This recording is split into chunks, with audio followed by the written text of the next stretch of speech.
पे तो लोग इन दहशतगर्दों को डिस्करेज कर रहे हैं और इनका हकीकी चेहरा भी सामने आ गया है। इनके पास कोई रोड मैप नहीं है ना, ये कोई इनकी कोई जो जिसे कहते हैं ना लेजिटिमेसी है। ये सिर्फ और सिर्फ गुंडे हैं, दहशतगर्द हैं। इन्होंने ये समझते हैं कि इनको अफगानिस्तान में से निकाल दिया गया है कि जाओ पाकिस्तान के अंदर जाके लड़ो। देखिए, इनका कारोबार है लड़ना। इनका कारोबार ना इनकी कोई फैक्ट्री है, ना ये किसी को रोजगार देते हैं। ये लड़ते हैं, भारत से पैसा लेते हैं, वहां से सप्लाई आती है। अजीत डोवल साहब की ये सारे प्रोजेक्ट हैं, वो BLA हो या TTP हो। तो मैं समझता हूँ कि यहाँ पे सोसाइटी को सामने आना चाहिए और पूरी ताकत के साथ। लेकिन लेकिन अब कराची में भी एक रॉ का नेटवर्क पकड़ा गया है, कराची में भी रॉ पकड़ी गई है। ये तो हमें पूरे पाकिस्तान में अगर आप कहें कि अजीत डोवल का नेटवर्क है, वो तो कराची में भी नजर आ रहा है। और इनकी जड़ें पाकिस्तान में जिस हद तक मजबूत हो चुकी हैं, इतना आसानी से हम ये नहीं कह सकते कि इनसे जान छुड़ाना बड़ा आसान हो चुका है। हमारी सिक्योरिटी फोर्सेस हम मुसलसल देख रहे हैं पूरे मुल्क में जिस तरह से ऑपरेशंस कर रहे हैं, और ये दहशतगर्द मुसलसल हम देख रहे हैं कि वो भी अपने टारगेट्स अचीव कर रहे हैं। देखें मुजम्मिल साहब, इंडिया को इस चीज का पता है कि पाकिस्तान के साथ आप अगर कन्वेंशनल वॉर करेंगे तो उसमें तो बड़ा नुकसान होता है। तो वो तो सस्ती जंग लड़ रहे हैं कि आप चंद ग्रुपों को अफगानिस्तान में पैसे दे दो, वो पाकिस्तान पे हमला कर देंगे। आप जो है कुछ लोगों को पिक करें, कहीं से अरब वर्ल्ड से किसी बंदे को पिक किया, उसको कहा जाओ पाकिस्तान में नेटवर्क हायर करो, तुम्हें इतने $1000 मिलेगा, जो अफरा तफरी फैलाओ वहां पे। तो मैं समझता हूँ कि ये आपको पता है कनाडा में भी पकड़े गए थे, अमेरिका में भी पकड़े गए थे, वहां पे इनके खिलाफ केसेस चल रहे हैं, पाकिस्तान में भी पकड़े गए हैं। मैं आज भी जो वहां पे कराची के अंदर ये हुआ है, तो मैं समझता हूँ कि इंडिया सस्ती जंग लड़ रहा है और महंगी जंग तो उनको ऑलरेडी महंगी पड़ती है। उनके जहाज भी गिरते हैं, पॉलिटिकली भी जवाबदेह होना पड़ता है। ये तो उनकी डीप स्टेट जब लगी हुई है। और सुन रहे हो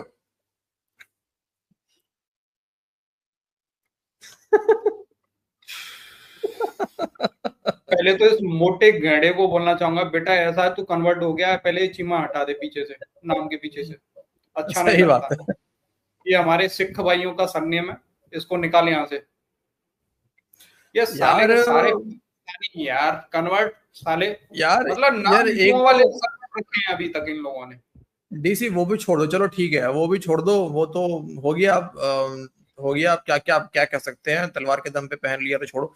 लेकिन कहने का मतलब डीसी यहाँ पे ये है कि जितने भी प्रोजेक्ट है, TTP जो है ये अजीत डोवल जी का प्रोजेक्ट है, पाकिस्तान का प्रोजेक्ट नहीं था ये। अच्छा, TTP को अजीत डोवल जी ने बनाया है। हाँ वही कह रहा हूँ, TTP को अजीत डोवल जी ने बनवाया है। भाई इसी के YouTube चैनल पे पुराना कोई वीडियो पड़ा होगा, इसने अपने मुंह से बोला होगा TTP तो हमने बनाया जी। बोलता है भाई, बोलता है। अभी का तो मैं इसको अब तो सुनता नहीं हूं मैं इसको, लेकिन पहले के टाइम जब हम भी कभी सुना करते थे, कई बार इसने बोला है ये बात। यार हम मतलब दूसरे से होता है ना, बहुत सारे इंडियंस हमारे भाई लोग भी हैं जो पाकिस्तानियों के वीडियोस डालते हैं, तो इनको देखने से अच्छा है उन्हीं को देख लेते हैं यार। तो कई बार मैंने सुना है डीसी उनके वीडियोस में कि ये कहता है वहां पे TTP को तो हम ही ने बनाया है, वो तो हमारा ही बनाया हुआ ग्रुप है, पाक फौज का ग्रुप बनाया हुआ है। आप कह रहा है मेन स्ट्रीम में बैठ के अजीत डोवल जी ने बनाया है, BLA अजीत डोवल जी ने बनाया। तू एक सबूत दे दे, तो इतना ही सबूत तुम लोगों के पास है तो लेके जाओ ना बाहर में यार। दोस्तों ये है इनका असल चेहरा भाई, असल चेहरा। दूसरा ये इससे साबित हो जाता है ये अनेकों बाप की औलाद है, एक बाप की औलाद नहीं है सारे और पाकिस्तानी। भारत के अच्छा देखो, जिसके हाथ में खुद भीख का कटोरा है वो ये बात कह रहा है कि पाकिस्तान के साथ जंग लड़ना तो भारत को बड़ा महंगा पड़ता है। ठीक है, मतलब ये कॉमेडी वाली बात नहीं है तो क्या है। पाकिस्तान की 19-19 20-20 हम नहीं कह रहे, ये डिफेंस एक्सपर्ट्स कह रहे हैं, बहुत सारे जो वॉर को काफी क्लोजली मॉनिटर करते हैं, कि पाकिस्तान के 19, 20 या 21 तक का आंकड़ा है जो फाइटर जेट्स के नुकसान हुए पाकिस्तान को। हवा में 6-7, ठीक है। उसके बाद फिर ऑन ग्राउंड हैंगर्स में जितने इनके नुकसान हुए हैं, उसके बाद इनके जो फौजी मरे हैं। सिर्फ इतना ही नहीं है गौरव भाई, इनके 15-16 के करीब फाइटर जो इनके पायलट्स हैं वो भी मारे गए। हाँ ऑब्वियसली, तो पायलट की बात कर रहा हूँ। और ये चीमा यहाँ पे ये कह रहा है कि मतलब ऐसे जंग लड़ना भारत को महंगा पड़ता है पाकिस्तान के साथ में, बहुत महंगा। मतलब ये मानता है, ये बात भी ये मानता है कि चलो हम शाइनिंग कार है, हमारे ऊपर खरोच भी आ जाए तो हमें नुकसान, हमें ज्यादा ठेस पहुंचता है, और पाकिस्तान तो कूड़े का ढेर है। हमें हमें जंग लड़ने में इतना नुकसान होता है कि गौरव भाई के फर्स्ट जनरेशन की ब्रह्मोस ने इनका पूरा पाकिस्तान तबाह करके पटक दिया। इतना नुकसान हुआ है हमारा इंडिया का, बताओ। नहीं डीसी एक्चुअली बात इसमें ना, ये वाले एग्जांपल से देखो तो बात सही भी है यार। देखो अगर BMW मर्सिडीज कोई लग्जरी कार हो, डीसी एक छोटा सा खरोच भी आता है ना यार, तो थोड़ा तकलीफ पहुंचता है मन में यार कि यार देखो खरोच आ गया।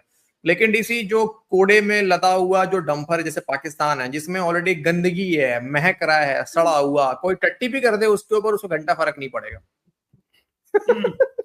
ठीक है, इसलिए पाकिस्तान में कोई फर्क नहीं पड़ेगा भाई। इसको एक एक करके पाकिस्तान इन लोगों को पकड़ रहा है, इन लोगों की कनेक्शन पकड़ रहा है, इनकी फंडिंग पकड़ रहा है। और मेरा ख्याल है कि पाकिस्तान का केस बड़ा मजबूत है। एक तरफ तो हम इनको, एक तो अफगानिस्तान को हमने बड़ा सीरियस पैगाम दिया हुआ है कि ये दहशत गर्दों वाला सेटअप बंद करें। ये जो हम चाइनीज फॉरेन मिनिस्टर मुजम्मल साहब आए थे, इसीलिए ये बात की गई है कि अफगानिस्तान को एक रिस्पॉन्सिबल रियासत बनाने के लिए हम किरदार अदा कर रहे हैं कि ये दहशत गर्दों को पनाह देना बंद कर दें। और इंडिया को हम FATF में लेके जाना चाहिए। इंडिया के जो चार्ज की अफेयर है उनको बुलाना चाहिए कि ये जो कनेक्शंस हैं, ये जो स्टैब्लिश हो रहे हैं, ये बैनुल-अक़वामी फोरम पे दिखाना चाहिए। अभी सितंबर में UN आ रहा है, UN जनरल असेंबली, तो हमारे पास बड़ा अच्छा मौका है इस मसले को इंटरनेशनलाइज करने का। और ऑलरेडी अमेरिका के अंदर एनवायरनमेंट मौजूद है। देखा गाइस आपने, ये लेके जाएंगे ये जिनके घर के अंदर ही 40+ जो है UN डेजिग्नेटेड आतंकवादी रहते हैं, और वो जो है वो भारत को FATF में लेके जाएंगे। मैं तो सबसे पहले भाई, जिन्ना कहीं पे देख रहा हो तू, तेरे लिए थैंक यू भाई, तू इन जन्नाडुओं को अपने साथ में लेके गया भाई, बहुत बढ़िया किया तूने। ओ भाई साहब यार क्या लोग हो गए यार ये। दोस्तों अभी देखो क्लिप खत्म नहीं हुआ है, ये तो बात थी इस मेडल। देखो ये मेडल मिलने के बाद डीसी अब ये हो गया है अल्ट्रा प्रो मैक्स। पहले ये ओनली दोगला था, नाउ अब ये अल्ट्रा प्रो मैक्स दोगला हो चुका है। पहले, अरे सर, पहले ये कपड़े से साफ